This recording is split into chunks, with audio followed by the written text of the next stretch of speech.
June 6, 1944. Dawn broke over the Normandy coast, but for those who stood watch in German bunkers, it was not the sun that rose, it was a storm of steel. Through his Zeiss rangefinder, Oberleutnant Zuri Walter Olmsen saw what no man was meant to see. The sea itself had vanished. In its place, nearly 7,000 Allied ships stretched from horizon to horizon, an armada so vast it seemed to erase nature itself. For years, German propaganda had promised that America was weak, that democracy could never match the discipline of the Reich. Yet, in that single moment, Olmsen understood the terrible truth. What approached was not just an invasion, it was the visible weight of American industry, the mathematics of defeat sailing at 8 knots toward Fortress Europe. The German defenses had prepared for soldiers, but they now faced factories. They had counted divisions, but their enemy had counted production lines. From the heavy guns of the USS Texas firing shells that weighed more than half a ton, to the endless convoys of landing craft pouring men and tanks onto the beaches, the truth became undeniable. The war had entered a new age. This was not a clash of tactics alone, but a contest of entire economic systems. On that gray morning in June, the Atlantic Wall trembled not because of the bravery of soldiers, though bravery there was in abundance, but because the arsenal of democracy had arrived in Europe. And nothing would ever be the same again. On the night of June 5, 1944, darkness covered the towns and fields of northern France. At Army Group B headquarters in La Roche-Guyon, 50 miles from the coast, Lieutenant General Hans Spiedel, Chief of Staff to Field Marshal Erwin Rommel, studied his reports with growing unease. Rommel himself was absent in Germany celebrating his wife's birthday. He was convinced that poor weather made an invasion impossible. Yet even as he toasted his family, storm clouds were gathering, not in the sky, but on the sea. At 1:20 in the morning, the 7th Army received urgent warnings of parachute landings. Across the Norman countryside, flares lit the fields as more than 13,000 paratroopers of the American 82nd and 101st Airborne Divisions descended from Douglas C-47 Skytrains. General der Artillerie Erich Marx, a veteran of the Eastern Front who had lost a leg at Stalingrad, understood instantly what was happening. But even his seasoned instinct could not grasp the full magnitude. The Germans expected raids, perhaps small-scale landings. What they faced instead was an avalanche, measured not in divisions, but in factories. Vice Admiral Friedrich Rooks, Rommel's naval advisor, had tried for months to strengthen the defenses. Born into a naval family in 1894, Rug knew the sea as few German officers did. He had begged for more mines, more obstacles, more coastal guns. After the war, he admitted bitterly that we were preparing to fight the last war, while they were bringing the next one. German intelligence had assured the High Command that the Allies might attempt a landing with 20 divisions and perhaps 3,000 ships. That calculation was based on Germany's own exhausted industry. What no one in Berlin could imagine was that across the ocean, the United States had transformed itself into the greatest arsenal in history. At dawn on June 6th, reality struck with brutal clarity. From Cherbourg to Le Havre, German observers climbed into bunkers and saw the impossible, not hundreds of ships, but thousands. At strongpoint WN-62, overlooking what would later be called Omaha Beach, 20-year-old Gerhard Hinrich Suess pressed his eye to a machine gun embrasure. A farm boy from Mecklenburg, he had never seen the ocean before. Now he could see no ocean at all, only steel. Big ships, small ships, fat ships with flat bottoms, he wrote later. Destroyers darting like sheepdogs. The horizon was gone. I tried to count, but gave up at 100. There were thousands. The first Allied shells arrived before the sun. At 5:30, naval bombardment began. 5 battleships, 20 cruisers, 65 destroyers, and 2 monitors opened fire in unison. The USS Texas alone hurled 255 14-inch shells in the first hour. Each round weighed more than 600 kilograms. In that single hour, one ship delivered more explosive power than many German artillery regiments held in reserve for an entire campaign. This was the first lesson in American arithmetic. By the end of June 6th, Allied warships had fired more than 130,000 tons of munitions. Before a single soldier set foot on the beaches, factories thousands of miles away had already decided the opening round. The Germans had prepared for an invasion of men. What arrived was an invasion of machines. At 5:30 in the morning, the thunder began. From offshore, the Allied fleet unleashed its bombardment. The air trembled as 5 battleships, 20 cruisers, and more than 60 destroyers opened fire in concert. Each shell screamed over the beaches like a freight train, hammering bunkers and gun emplacements. The German defenders, buried in concrete, clung to their posts as the Atlantic Wall shook around them. Yet even through the fury, the bombardment did not silence every gun. When the first American landing craft approached Omaha Beach at 6:30, the German machine gunners were ready. The first waves of the 1st and 29th Infantry Divisions stepped into waist-deep surf and walked into a storm of fire. From strong points like WN-62, Gerhard Heinrich Süss squeezed the trigger of his MG-42. The weapon spat 1,200 rounds per minute, mowing down men as they struggled ashore. He later recalled firing more than 12,000 rounds that morning. Bodies floated in the water. The sand turned red. For a moment, it seemed the Atlantic Wall would hold. But then the EO destroyers came. At 8 o'clock, with Omaha on the brink of collapse and General Omar Bradley considering withdrawal, 4 American destroyers, USS McCook, USS Carmack, USS Doyle, and USS Frankfurt, made their fateful choice. Ignoring mines and the risk of grounding, they closed to within 1,000 yards of the beach, point-blank range for their 5-inch guns. At such distance, they could not miss. They fired directly into the firing slits of bunkers, collapsing strong points one by one. German machine gunners who had believed themselves invincible suddenly found steel walls crumbling around them. This moment marked the true turning point at Omaha. The Americans had treated their ships not as treasures but as tools, expendable if necessary. One destroyer had already been lost, but replacements steamed forward without hesitation. For the Kriegsmarine, ships were scarce jewels. For the United States, they were one more product of industry, as replaceable as trucks rolling off an assembly line. Above the beaches, the sky itself became a second battlefield. Allied aircraft flew more than 14,000 sorties on June 6th. They bombed bridges, strafed convoys, and provided relentless cover for the men below. The Luftwaffe could muster only 300 operational aircraft in all of France, and that morning they flew barely 319 missions.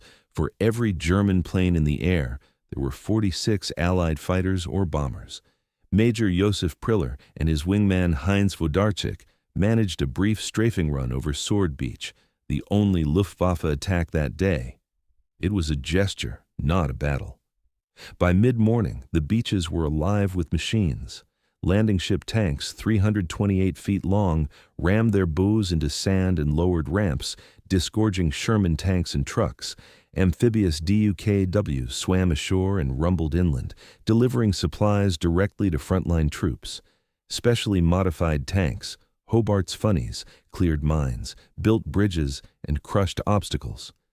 To the Germans, each new arrival seemed like a trick, some mechanical solution to a problem they had expected would cost the enemy thousands of lives.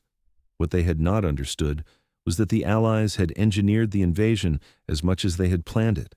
Every obstacle had been anticipated, every difficulty matched with a machine. Courage still mattered, but it was reinforced at every turn by industrial ingenuity. For the men defending Normandy, realization spread like a cold wind. They had believed in their fortifications, in their skill with machine guns and mortars. But by late morning, those certainties eroded. When naval guns crushed concrete, when aircraft darkened the sky, when tanks rolled off the very ships that delivered them, the truth became undeniable. This was not a battle they could win by endurance or bravery. It was a contest already decided in the factories of Detroit, Pittsburgh, and Birmingham. By nightfall, 156,000 Allied troops stood on French soil. They had brought with them 20,000 vehicles, 1,700 tanks, and 15,000 tons of supplies. The entire German 7th Army, charged with defending Normandy, possessed fewer than 500 tanks. The mathematics of defeat were plain. The German defenders had prepared for soldiers. They had not prepared for the industrial tide that now rolled unbroken across the beaches of France. The thunder of D-Day did not fade with the night. It rolled forward into the weeks that followed, swelling into a tide that even the most hardened German commanders could not contain. On June 25th, the Americans launched Operation Cobra, a breakout designed to shatter the German lines. At dawn, 1,500 heavy bombers, 380 medium bombers, and more than 500 fighter bombers released a storm of 3,300 tons of explosives on a narrow front outside St. Lo. The earth convulsed. Entire divisions vanished under the bombardment. General Fritz Bayerlein of Panzer Lehr Division, once a rising star of the Wehrmacht, watched in horror as his unit dissolved. "My division has been annihilated," he reported. "We are not fighting an army, we are fighting an industrial complex." His words echoed the truth spreading through German ranks. Courage and skill could not compensate for the sheer weight of steel and fire raining from above. By August, the Allies closed the jaws of the Falaise pocket. Between August 12th and 21, as Canadian, British, and American forces tightened their grip, German units collapsed in disarray. 10 to 15,000 Germans were killed, 40 to 50,000 captured. More than 2,000 tanks and assault guns, along with thousands of artillery pieces and trucks, were abandoned or destroyed. Survivors stumbled eastward as broken remnants, no longer coherent fighting forces. Normandy had become a graveyard for Hitler's legions. Statistics told the story with brutal clarity. Between June 6th and August 30th, the Allies landed 2,052,000 troops, 438,000 vehicles, and nearly 4 million tons of supplies. The German 7th Army, charged with holding Normandy, had entered the campaign with fewer than 500 operational tanks. The Allies landed 3 times that number on the first day alone. For the German General Staff, the scale of the disaster forced a bitter reckoning. Field Marshal Gerd von Rundstedt, long a veteran of campaigns stretching back to the First World War, was asked by Berlin what should be done. His reply was blunt: "Make peace, you fools, what else can you do?" For that candor, he was dismissed from command. Rommel himself, in a private meeting with Hitler on June 17th, presented statistics showing the hopelessness of the situation.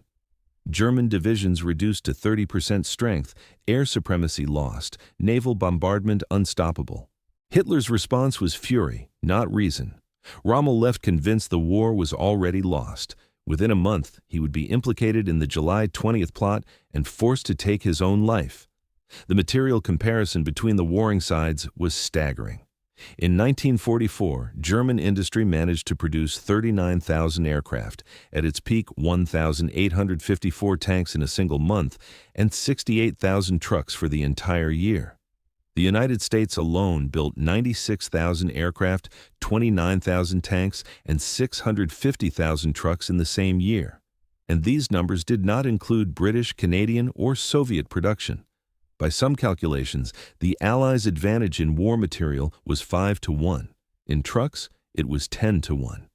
General Franz Halder, former chief of the German General Staff, later concluded, "We were not defeated. We were mathematically eliminated." That was the essence of the conflict. The soldiers on the beaches fought with bravery, but behind them stood economies that dwarfed anything Germany could muster. The battle for Normandy proved that WW II had become not merely a struggle of armies, but of entire economic systems. The psychological toll on German officers was profound. They had been raised under Nazi ideology, taught to believe that Americans were weak, spoiled, incapable of sacrifice. Instead, they discovered Americans with endless ammunition to train, machines to do the heavy work, radios to coordinate strikes, and above all, confidence in their abundance. The suicide rate among German officers spiked as their worldview collapsed. Defeat on the battlefield was bearable. The shattering of an entire belief system was not, nor was it only numbers. Allied innovation shocked German defenders again and again. Radar-directed naval gunfire miles inland with uncanny precision. Proximity fuses turned anti-aircraft shells into lethal nets. Amphibious trucks, prefabricated harbors, and engineering marvels like Hobart's Funnies solved tactical problems without sacrificing men. Each invention revealed how far Germany had fallen behind. By the end of the Normandy campaign, the verdict was inescapable. Over 240,000 Germans had been killed, another 200,000 taken prisoner, and more than 40 divisions destroyed. For the Allies, Normandy had been costly, but the flow of reinforcements never ceased. Factories in America and Britain ensured that losses were swiftly replaced.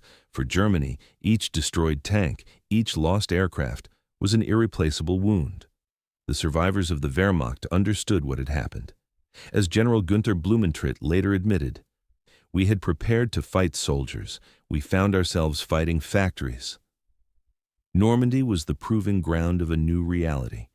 In modern war, the greatest weapon is not the tank, the plane, or the gun. It is the capacity to build them faster than the enemy can destroy them. And that reality sealed the fate of Germany in WW2. 40 years after that fateful morning, on June 6, 1984, the guns of Normandy were silent. The bunkers at Crisbeck Battery had become monuments, their concrete scarred, but standing. Among the veterans who returned that day was Oberleutnant Zuri Walter Olmsen, the man who had first sighted the Allied fleet and ordered fire. Now, 73, he stood once more in his observation post, gazing at the same horizon. He spoke softly to the gathered crowd of former foes, now gray-haired comrades in memory. 40 years ago, he said, I stood here and saw the impossible, a sea covered with ships from horizon to horizon. I knew in that moment that everything I had been told was wrong. Weak nations do not build 7,000 ships. Divided nations do not coordinate such an invasion. I fired my guns, but it was as though I had thrown stones at the tide. His words carried the lesson of Normandy. Germany had not been defeated solely by soldiers on the beaches. It had been overwhelmed by an industrial power that Nazi ideology had dismissed as soft and decadent. What those officers saw in 1944 was the truth of modern war. Industrial capacity is military capacity. For the Allies, Normandy was not just a victory of arms, but of factories, workers, and the collective will of free nations. It was proof that democracy, when united, could harness its strength to crush tyranny. The memory of that day still matters, because the story of World War II is not only about battles fought with rifles and tanks, but about the unseen armies of workers who forged the weapons, the pilots who flew endless sorties, the sailors who braved the seas, and the citizens who refused to surrender hope. As Olmsen looked out to sea one final time, he left us with a truth carved into history. The victory of World War II was not just won by generals or soldiers. It was won by nations that believed in freedom, in unity, and in the enduring strength of democracy. And in remembering World War II, we remember that peace is never free. It is built, like those ships, by the hands of millions determined that tyranny will never rise again.